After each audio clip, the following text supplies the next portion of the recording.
Welcome to Permission to Be Human, the podcast. I'm your host, Mel Finlater, mother, coach, and curator of Permission to Be Human, the company and community. If you're a mom, know a mom, or want to be a mom, and you crave getting out in the world to make a difference, then you're in the right place. This is a space for moms like you to connect with yourself, your purpose, and your big, audacious dreams. Because when you feel your best, you can better you, your family, and the wider world. Let's do this. Oh, this is such a juicy one today, folks, and I'm so excited to share it with you. Today is an expert interview with Kari Gormley, who we not only get to hear her story as a mom and building resilience and growing and flourishing as a human with her own big, audacious dream, but she gives us some really super practical things that we can go away and do right now to flourish as human beings and everything that includes. And what I love about what Kari explains is she's so good at remembering the science behind these. She's not making these things up, folks. These are things that have been backed by so much research and really shows us how we can take little incremental steps towards bettering our well-being. Kari Gormley helps leaders focus on energy management, emotional intelligence, and using their strengths to do the work that really matters. She's a coach, facilitator, trainer, and the host of the Flourishing Experiment podcast. Kari's big, audacious dreams are that everyone has a resiliency toolkit, so they spend less time worrying and more time enjoying their lives. So as you can imagine, Kari is full of juicy information and experience, and we are so lucky to have her here speaking with us today and sharing so many of these goodies with you and with me. All right, stick around. I can't wait for you to hear this. Hi, Kari. Hi, Mel. So good to have you here today.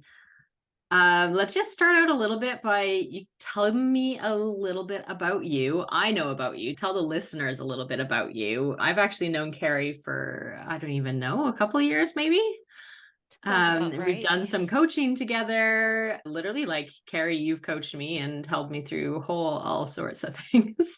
And also just being part of the Flourishing Center and the positive psychology work that we have learned. So I'm so excited to have you here today and share everything that you know, not everything that you know, tidbits of what you know. There's no way we could do everything you know in half an hour, but also to hear your story as well. Yeah, sure thing. Well, first things first, Mel, congratulations on starting the podcast. Thank you.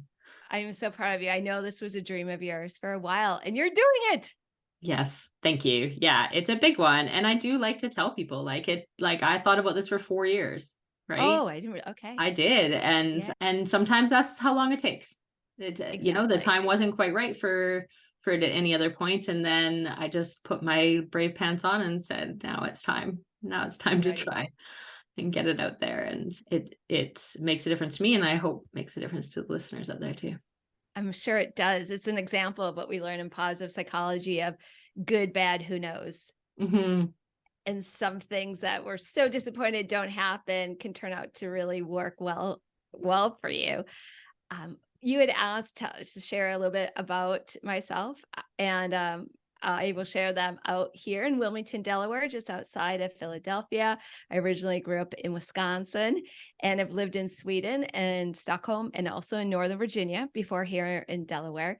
And I was brought to positive psychology as someone in a depression who didn't know what to do. I had just run 3 marathons in 6 weeks. They were my 4th, 5th, and 6th marathon. And afterwards, this may be a shock, but I was injured and getting the endorphin high from running wasn't a possibility. And about a year after I ran that last marathon, I just found myself without a big goal. I didn't feel well. And I thought I was doing all the right things. I still was exercising. I was going to therapy. I had medication. I have a nice lifestyle. What the heck is wrong with me? And what I did is I went to the bookstore and I found out about something called positive psychology. And I read a book, and then I read positive psychology for depression. And it was a real catalyst for me to want to go and receive a certificate in applied positive psychology from the Flourishing Center. I had met Amelia that summer, and I thought, oh, these are some really good tools. And why haven't I learned them before? I really liked the structure of them, and they're tools that anyone can use at any time. And I really like this phrase of some tools work for some people some of the times. Today, what I'm doing with positive psychology is I do have a podcast. It's currently on pause, but it has over 350 episodes. It's called the Flourishing Experiment. The first 250 episodes was called the Running Lifestyle Show. And that was back when I was running a lot of marathons. And even though I was talking about running, there was a lot of nutrition in there. I talked to authors of books I was interested in that weren't necessarily about running. And then the podcast pivoted when I said, okay, you know what? The real focus of this is how to live a good life, and what are the skills and tools and the science that you can use to help you live that life you want to live. I am a fellow mom. I have a son I have a son, William, who will be a sophomore in high school in a few months. He's a fellow runner. My husband likes to run, and they are constantly my guinea pigs for trying on these different positive psychology tools. In our house, I say that the most important word ever is yet. Yeah, I love that. I say the same. It is one of the best, right? Especially with the little ones for us, but for all of us. Yeah. It's yet. And then one of our favorite practices at the kitchen table, at the dinner table, is to say, okay, let's do 3 good things and why, or best, worst, and funniest. And it can be a real catalyst for laughing at things too. For instance, if I go to the coffee store, or the coffee shop, and then maybe they get a wrong order and they're really apologetic, it's a great opportunity to say, oh my gosh, if this is the worst thing that happens today, I'm going to have a heck of a day. And, or if something really funny happens and someone's embarrassed, I'll say, oh, at home, we do best, worst, and funniest. I think I've got my funniest for the day. So it really puts you, by having this practice, it puts you in a frame of mind to look for the good. And when challenges happen, we're not saying, don't worry, be happy.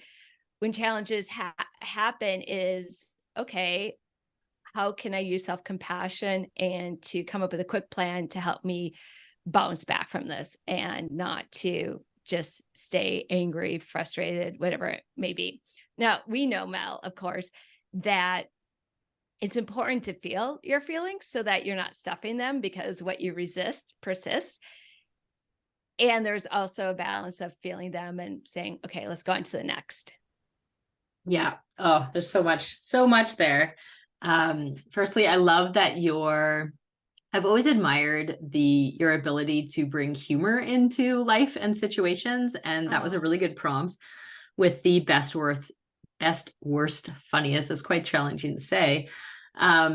We do goods, like what's good in our house with the kids. It's a great one. They're going to a summer camp this week, so I'm always like, what's good? And then my son wants to talk about what's bad right away. And I'm like, okay, well, let's do what's good. And then you can say what's bad. And then we talk about the fact that actually it's human nature to notice the negative in our life. So we want to say that this was bad, but we have to practice saying other thing was good. But I love the addition of funniest on there, because that will just bring those positive emotions to the surface, right? And the idea of then finishing on that will keep those going forward. So I really, really love that.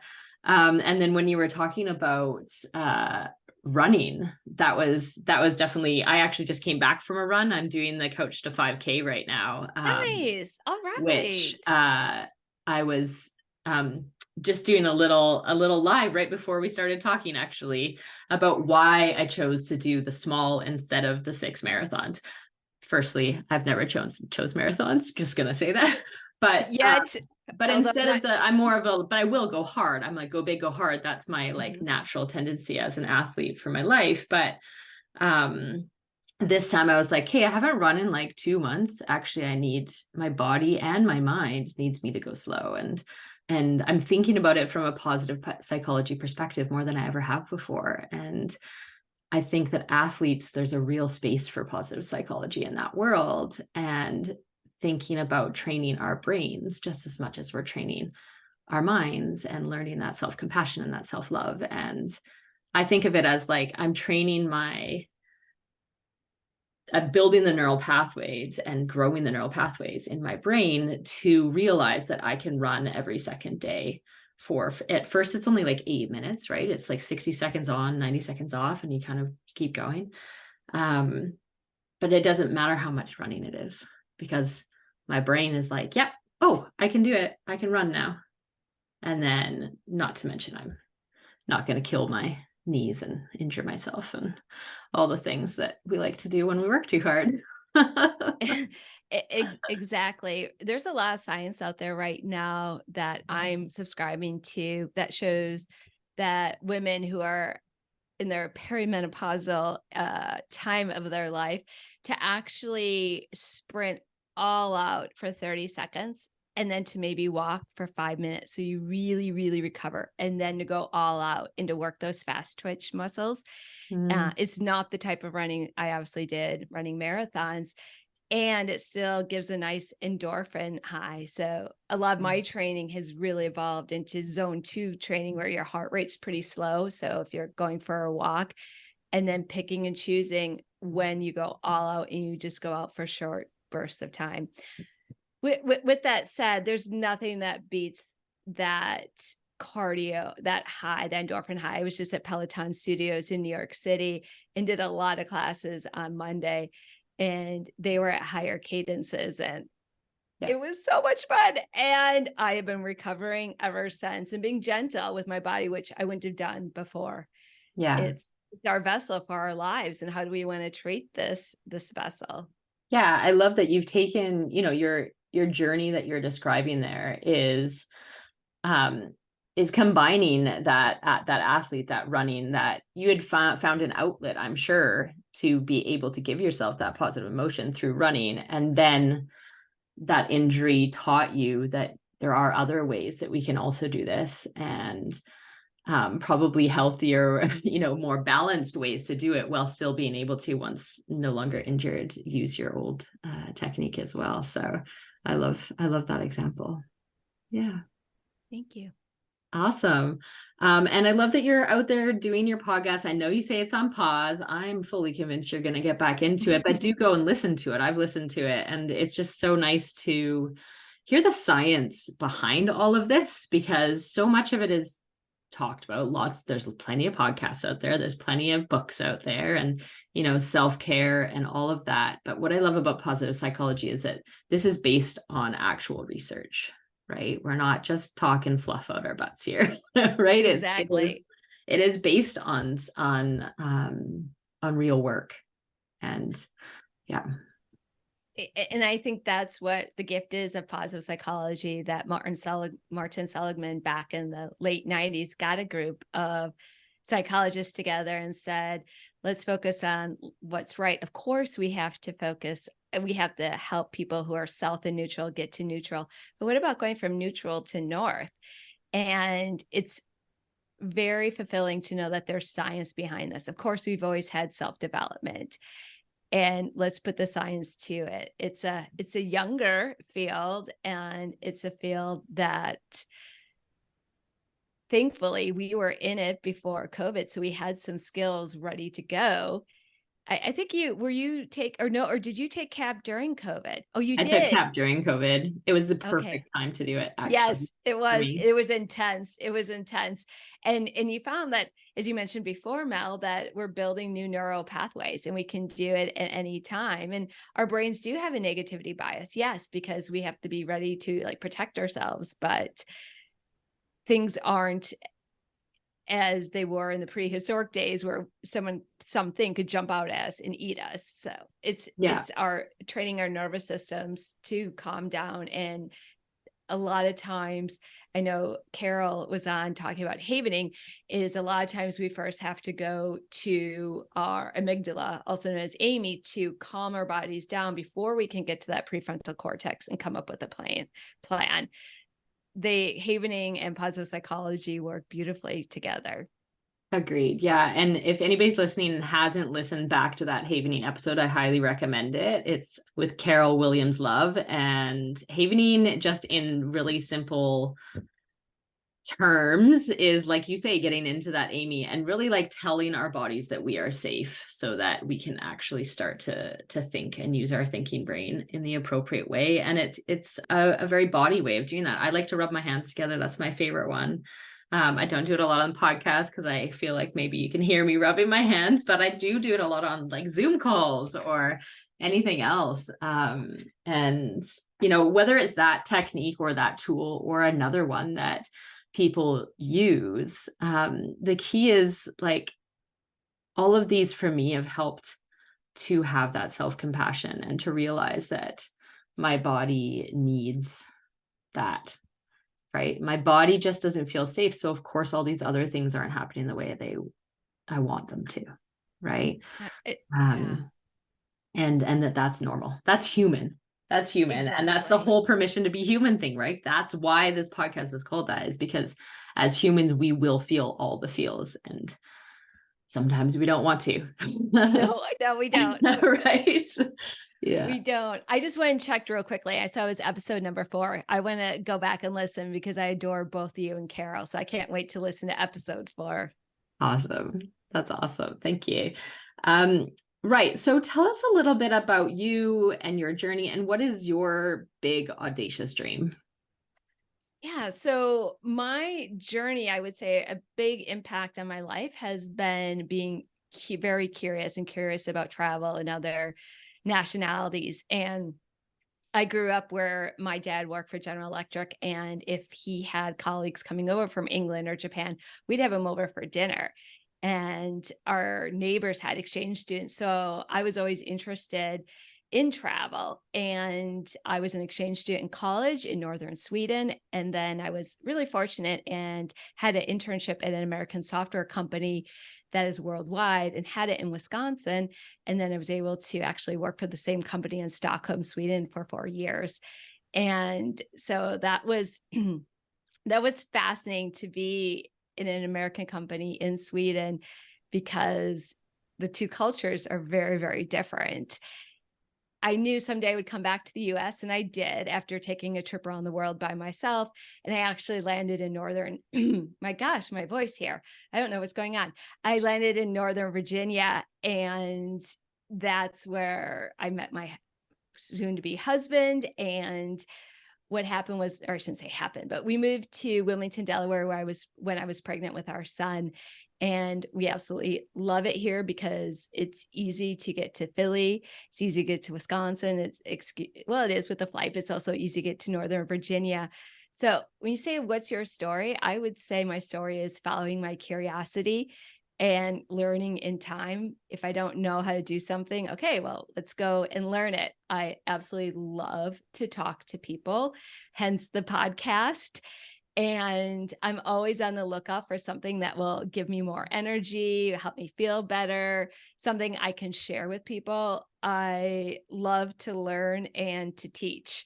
And sometimes it's being aware of, does this person want to learn this? And meeting people where they are. I think one of the greatest things you can do is to be out in nature with a friend, a loved one, and to learn something, and to see water, and to see a mountain, and to have a temperature that is comfortable. That is one of my favorite things to do. And of course, to read a really good page turner is good times for me. I love that. And what it brings up for me is actually, so I can clearly tell, and I would have guessed this already about you, that via character strengths, so VIA character strengths, your top one is probably love of learning. Love of learning, I think is in the top 5. I think it's number 3. I think number 1 is curiosity. There you go. And Yeah. then I think humor, and then love of learning is right That's up there. awesome. Yeah. Yeah, all of those. And all of those are in what you just said, right? And curiosity is actually, if I was to say that I learned one core thing in the last 3 years through all of this journey through positive psychology, it is the power of curiosity, right? To be curious about, why am I feeling something? To be curious, like, what is the belief behind it? To be curious about,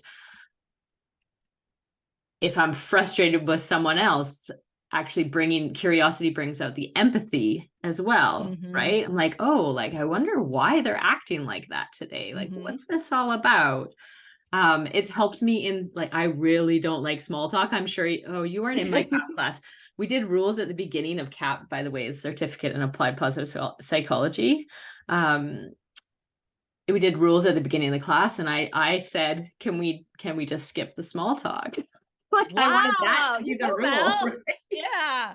I love that. And that's because I just really don't like it. And and bring it back to the topic of curiosity. What I've learned is that I'm more okay with small talk now, because I no longer feel, when I go into a space of curiosity, I no longer feel like I have to be smart, right? Or that I have to say something smart. And actually, if I'm just curious, one, it goes out of small talk quickly, because my curiosity goes way deeper than like what they did that morning. But also it just allows me to listen, right? Curiosity allows and enables us to listen without just thinking, what am I going to say next? Right. So yeah, if there was one thing that I will continue to work on for the rest of my life and promote that other people do too, it would be curiosity for me. That's excellent, because you had asked if there was something I could share from positive psychology. And one of my favorite tools is active constructive responding, which is a real skill and something we need to learn for sure. Tell me about it. Let's teach something today. Yes, here we go. As I mentioned before, we were talking about how the brain defaults to the negative. And so when someone shares with you something bad, your mind will go straight into, how can I help? This is terrible. Why is this happening? And we're there for someone. When someone has something good to share, it's very common not to really savor that good news and to ask questions. It's how we're wired. We may be thinking about another thing. It's very normal for the brain to do comparison. So where someone may be saying, oh, I just ran this mile in, I don't know, let's just say 7.5 minutes. Your brain could go to, oh, I only do it in 9:30. Oh, they're faster than me. Oh, they're better than me. Why can't I do anything?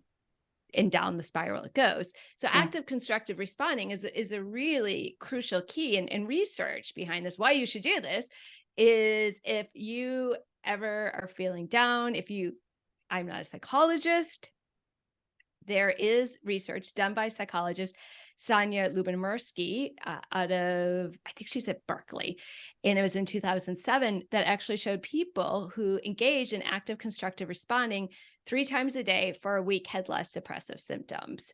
So what is this active constructive responding? It's asking follow-up questions. It's celebrating with people. It's savoring. And there are actually 4 types of ways to respond to someone when they have good news. Would you like to know what they are, Mel? I 100% would, because I have learned this, but I do not remember all of it. So please enlighten me and the listeners, because I think, just to lead into that, as you're talking about comparison and such, in relation to what our topic often is on here and our big audacious dreams, it's so common to listen to these stories that we're sharing on this podcast of people doing incredible things and to say, oh, I couldn't do that. Or just get into comparison completely, because they might be that little bit further along their journey. And I think what you're about to teach us, I know that what you're about to teach us will help all of us to get out of that space and to be able to celebrate and be inspired, because we do need inspiration to create action. And if we can do this active constructive responding, then we will better be able to be inspired instead of compare. Excellent. I found through many years of teaching this that it works best as an example. So Mel, if you could be my volunteer here. Sure. I don't think the stuffed animal on the wall is going to be the volunteer. So Mel, you're going to share this 4 times, and it's going to be the same example. And I'm going to respond to you in the 4 different ways of responding. Can you please share something that is good right now that you're celebrating, that you're like, oh my gosh, this is so great? Yeah, I can do that. Let me have a think for 1 second.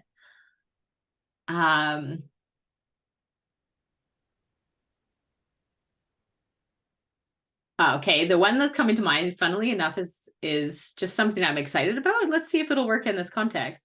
My friend who lives in the UK is coming to visit in like 2 weeks, and she is my favorite person of all times. And she's going to be staying with me for 3 days, and I am so stinking excited.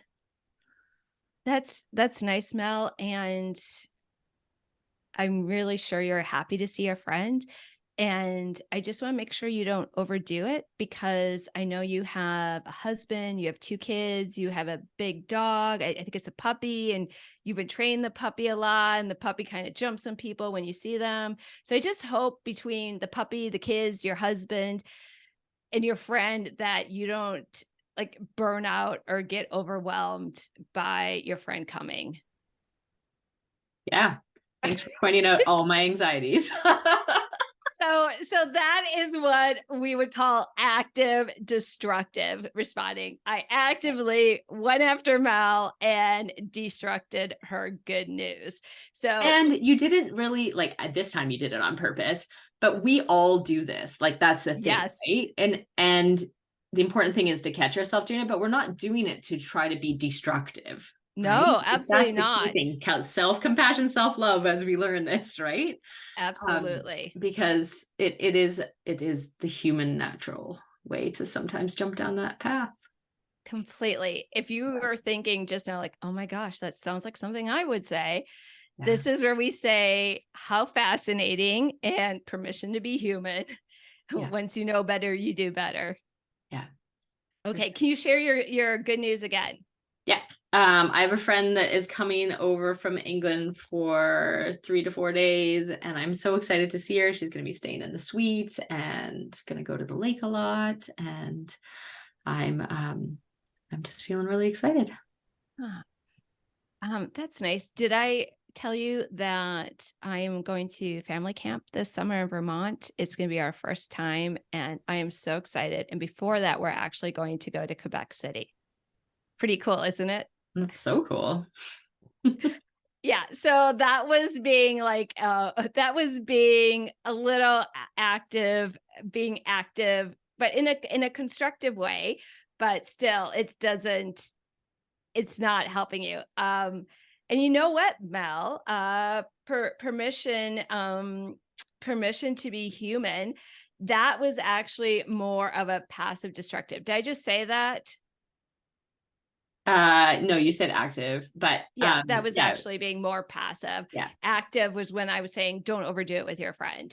Yeah. So I was one-upping you. So that's passive destructive. Yeah. Yep. I can recognize myself and many others doing that.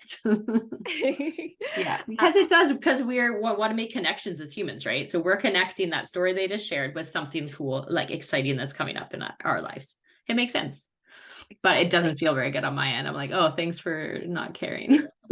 Thanks for not caring, and have fun at family camp. And yeah. Although I am excited about family camp, and now I want to ask all about that. I can tell you all about it, especially after we can, and actually that could be a tool to savor. I mean, that I'm sure it's going to be great. And that's something where you come back and, this is a little tease. You'll see how it's done shortly here, but we have another way to respond that is not ideal. So tell me your good news again. Okay, I have a friend coming from England to stay with me, and I'm really excited to see her. And she's just one of my favorite people, so I'm so excited. That's cool, Mel. What are you going to make for dinner tonight? I have no idea. So that was constructive. I did say it was cool, but it was kind of passive. It was like, okay. Yeah. Yeah. So one last time, please share your good news. I have a friend coming to stay with me from England who I am so excited to see and get to spend just quality time with. Oh my gosh, that sounds really amazing, Mel. What is your friend's name? Sarah is her name, and I just chatted with her a little bit this morning, so that's why it's top of mind. Yeah. Wow. What are you guys planning on doing during those 3 days? Mostly being on or near water as much as possible because both of us love that, and there's not much around where she lives in the UK, so just taking full advantage of the lake and ocean nearby. I'm so interested. You had said that she's one of your favorite people in the world, and I'm so interested. Why? Well, she's actually she is the only person in my life, actually. No, my husband too, but outside of my immediate family, that understands like both parts of my life. There's the UK life that I led for 14 years. I lived in the UK. Yeah. And there's the Vancouver Island life, where is actually where she grew up, even though we met in the UK. So she understands Ah, both lives, and yeah. that identity that I Yeah. struggle with a lot around like which one am I and which one's home and all of that. So she is my heart on those, I'd say. Yeah. Oh, it's almost as if you have a secret language because you Yeah. get each other so much. Yeah, definitely. Yeah. That sounds good. Has she met your kids? Has Sarah met your kids yet? Oh yeah, when we were in the UK, we she has a daughter who is similar age to my older one, and they're like best friends. And we used to do like co-working, so we both had our own business. So I would go to her house and we would take turns like playing with the kids while the other one got to work and swap it out. Oh, wow. Yeah. Yeah. So she knows our kids very well, and my kids love her as well as her kids. Oh, Yeah. she's like an aunt to them. Yeah, I think so. Yeah. Are the kids coming too, or just Aunt Sarah? Definitely at least one kid is coming. I'm not sure about the other one actually, because she has older kids as well. She's Okay. a teenager as well, but and Wow. a 22-year-old, something like that. So yeah, but definitely the youngest is coming, and I have to inquire about the rest. Yes. Yes. I probably did, let's see, when she told me, I maybe did active. Which one would it be? I probably got really excited and jumped to like, okay, what are we going to do? Or like something else that was exciting. So that would have been what? That would have been active passive Active because you passive. didn't have the opportunity or didn't choose, or however you want to say this in a Yeah. nice way. I don't know if didn't choose. I That got maybe so the word. excited about it that I moved Yes, on you to were so something. excited. You went on to Yeah. onto planning and celebrating it. So it's human. We do it. Yeah. Yeah, exactly. And we do. And that, yeah, that's just what it is. Awesome. So that last one is active constructive. Responding. And this is what we want to go for, because we can use, as you mentioned before, your curiosity. And this is what's shown to have stronger relationships. You give each other that opportunity to savor, to really marinate in that good news. Also, it's time for you to really empathize with people too, to think about how excited they are and to have more positive feelings. We've talked about it a number of times, but we go back to that negativity bias. There's some research that says, oh, you need 3 positive thoughts for every negative thought. There's some research that goes all the way up to 11. So think of it as you're really helping yourself by asking questions and letting someone savor it. And you will probably learn something new. This is not the norm. I don't know if you find this, Mel, but a lot of times, and with you being a podcaster too, that you can go and you can meet someone new and they may be jeopardizing the conversation for like 90% of the time. And it can be hard to get something in edgewise. And this is a great tool we can use at all times. Yeah, I love that. And it makes me think of a couple of things, because there's the benefits for ourselves in that. And that's the interesting thing about that research that you said, is that it helps us to respond better to other people. And that is fascinating to me. Like, we're not just doing it to be good, or like to other people or to better the world, although all of that is amazing and it will do that. But it's also going to help us, and it's shown to do that. And it is going to better your relationship. It's going to make that, like, I was like, oh, like, it got me really thinking about, yeah, this is why I really love Sarah and why I want her to come here. And now I'm even more excited. And like, I can, instead of like excitement here, I can feel it down in like my heart now. I'm like, yes, I really am so excited. Yes. And what came into my mind was the importance, even after having learned this myself, we naturally go down the other routes, the three other ones, depending on the context, depending on how much we ate that day, depending on our mood, depending, like Yes. everything, and who we're talking to. And it made me think of my kids, actually, and how I would really like to work on this more with, yes, we do what's good. Like after camp, I'll be like, oh, what was good? And then we move on. And actually, I want to be like, okay, like, oh, like, what was that about? What about that thing you just told me is really good? Like, or what's their name? Or like just asking questions. And it doesn't matter even what they are so much. They're just questions, curious questions, and helping ourselves and the other person to do that. So it's a little parenting tip in there as well. It is. I can tell you, as a mom of a 15-and-a-half-year-old, sometimes the follow-up questions are not appreciated. Like, why are you asking all these questions?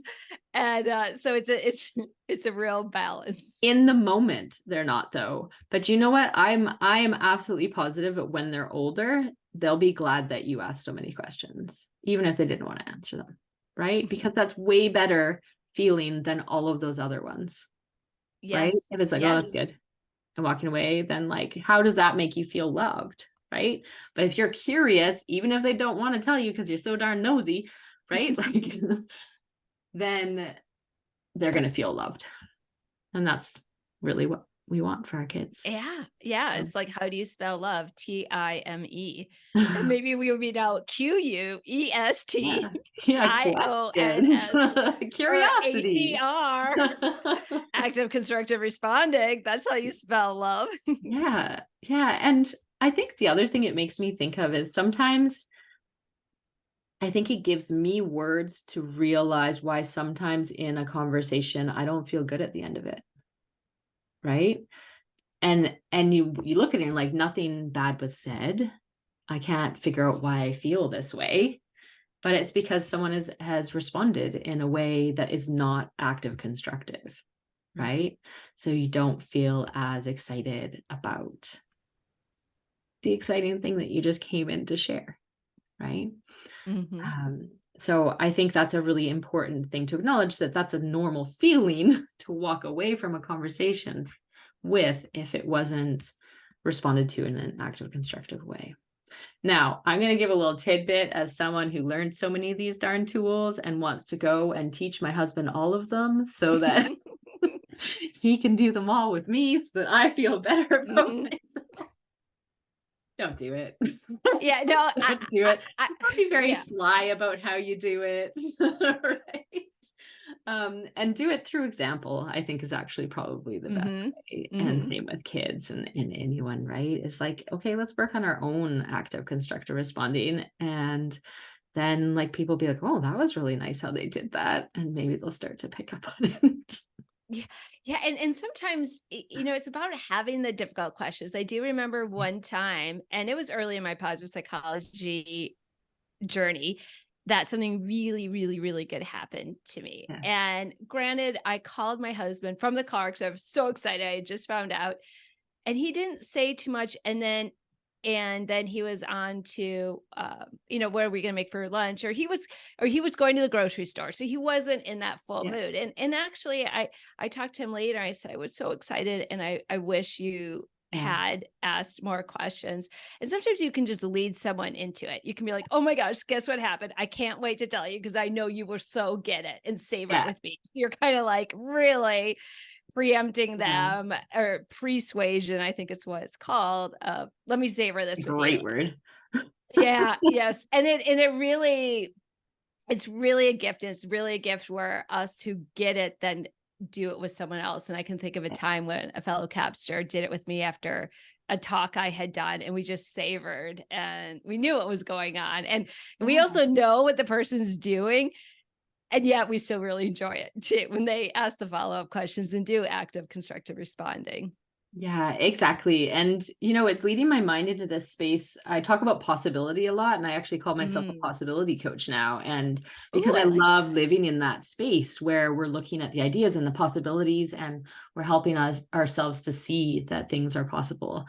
And I think everything that you're talking about there is this space where so the example that comes to my mind is, again, husband related. Hopefully doesn't mind me talking about things on podcasts. No, but I tell him what I need before the conversation, right? So sometimes I want to go in, and he is really good at the analyzing part of, like, if it's a business idea, for example. And sometimes I know I've self-aware, right? Like, this is the time I need to go and talk to him about this. I know that this is what he's really good at doing. Yeah.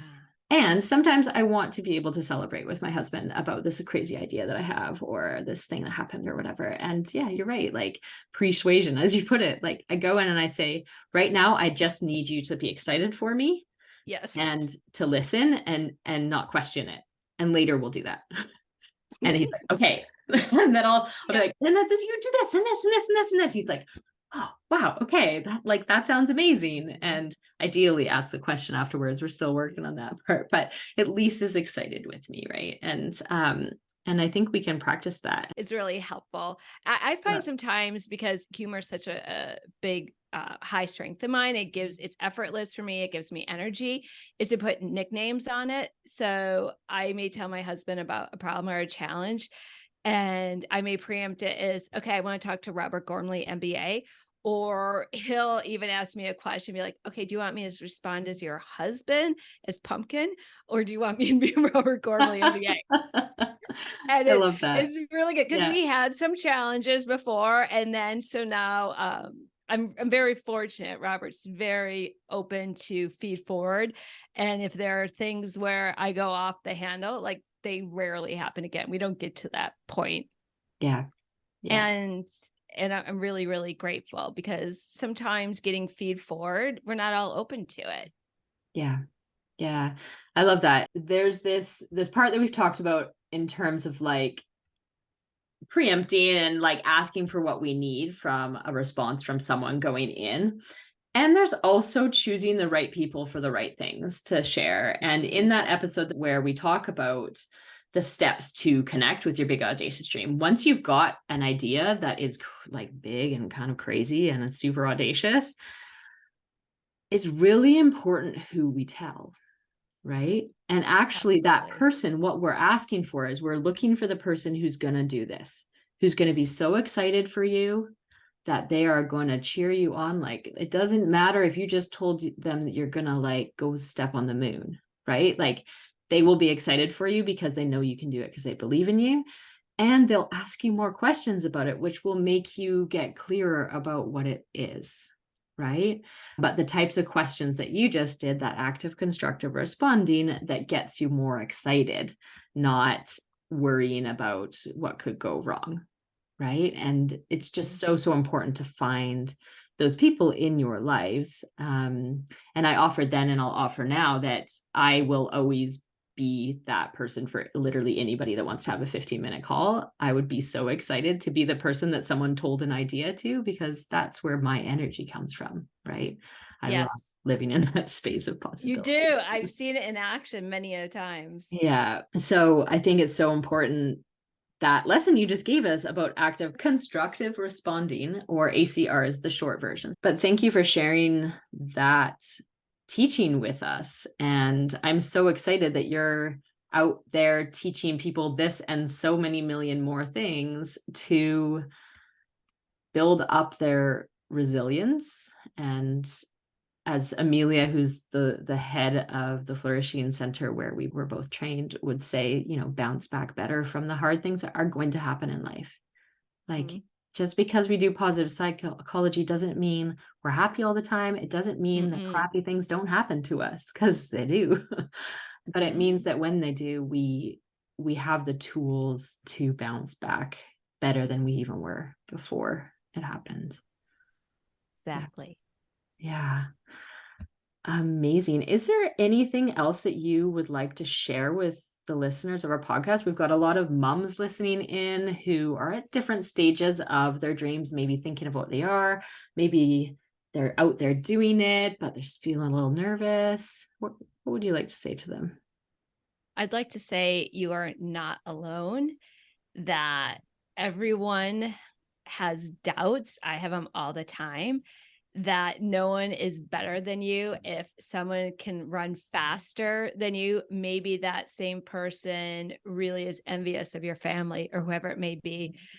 I'd like to remind people that we all have things that happen in our childhood, and we're bringing that forward in our lives. And so to get curious about perhaps why someone is saying what they're saying, and to count on yourself. This is your life. And if right now this big audacious goal is not fitting into your life, that doesn't mean it won't be someday. I think one of the best things I've ever heard, and it's for someone who loves to learn and is super curious and also has ADHD, is this idea of what Steve Jobs said, is that you never know what's going to come in handy when you learn something. And I know from my trip around the world, there were times where I was speaking Swedish to some people and it was a secret language. You just never know what you're learning, how it can make a difference. And I really want to recommend people to follow their curiosity, to know that they are enough, and to really take on the attitude of why not me? Yeah. Yeah. Exactly. I love all of that, and the curiosity part of it, which leads into, all the havening stuff is around that, but planting those seeds in our brain of, well, what if I could do that? Just what if? And right? then what? And then what? Exactly. Right. And who else is going to receive your positive energy, and what other ripples can be created from this? Exactly. And I love how you say, if this time just doesn't feel like the right time to do that big, audacious dream that's in your brain, just remember that it's also small steps, right? Even the fact that you're thinking about it every day is moving you a step closer. So allow yourself to think about it as often as you want to think about it. And then you start to meet the right people, and things just start to fall into place, almost by accident, because the intention is to think about it, and thinking about it makes it clear as well. So absolutely. And you're looking for it, right? You're priming yourself. Maybe this person could help, or look at that. Serendipity. It's kind of like the book, The Celestine Prophecy. I don't know if you've read it. No. It's a classic, but basically it's a novel too.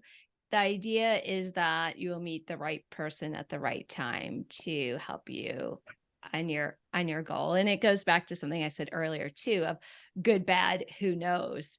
It can be really disappointing in the moment, and you're probably not going to be as disappointed about this in maybe 5 days, 5 weeks, 5 months, whatever it may be. So know sometimes that this too shall pass. This is not the rest of your life. Yeah. Amazing. Thank you so much for joining us. Where can people find more about you? Yeah, thanks, Mel. The best place is to go to my website, karigormley.com. That's KARIGORMLEY.com. I'm also on LinkedIn, and also I post not too often on social media. And sometimes you can find me there. But I'd love to hear from you. I do have on my website something that you can opt in to receive a free gift, which is 7 steps to go from functioning to flourishing. They are simple things that you can do. And also, if you want to go ahead, drop an email. I love email. I sound like my teenager who loves Microsoft Teams. And his favorite app is Settings, which is very meta. But anyway, so I love email too. And that email address is Kari, Kari, at karigormley.com. That's amazing. And and please, the Flourishing Experiment. I'm sorry, my podcast. of course, I was going to say, please go and Yes. listen to you on your podcast, because there are some really fascinating people that you have interviewed on there as well, and full of amazing information along the same realm of what we're doing here. And download, that free resource off your website, because all of us can do with building up our resiliency. And with that in mind, there are moms and listeners of all sorts on here. So I'm curious of who do you love to work with? Who's your key people that you're aiming to work with here? So maybe we can all send them your way. Oh, that is very generous. I really love working with a person who is a real go-getter. I call them hyperachievers, and they lead with love, and they are really out in the world to make a positive impact. And they're also very open to being reflective. Those are the people I love to work with. A lot of times, love is one of their top values in action. Love and high achievers, because these are people who really make the world go round. Yeah. Amazing. Okay. Thank you so much for being here, Kari. And I have a feeling we might see you in the future if you're up for it. I would love that.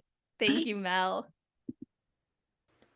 Oh, so good. I love speaking with Kari, and I love that she gives us such practical things that we can go away with.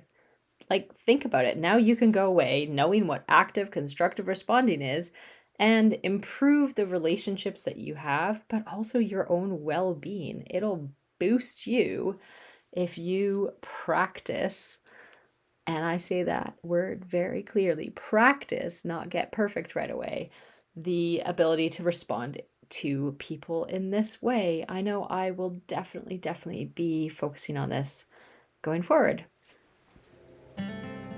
That is it, folks. This has been Mel Finlater on Permission to Be Human, the podcast. And I am so glad that you have joined us here today, and hope that you have taken away some tidbits that will help you go away, connect with your big, audacious dream, and make that massive impact in the world that you are dying to make.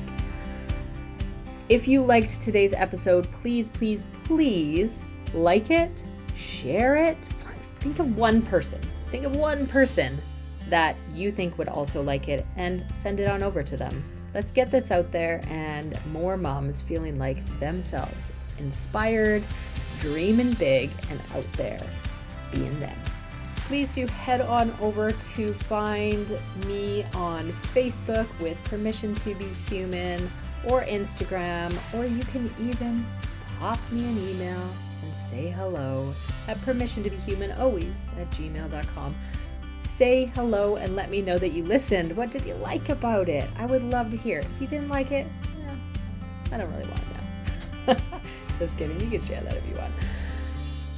I would love to know, however, who you are. Let's connect. Let's find out what you want more of. Yes, this is a newer podcast, so I want to hear from you, and I want to make it what would be useful to you. As always, remember that you have permission to dream big, permission to feel big, and permission to be you. You have complete and full permission to be human. For real, you do.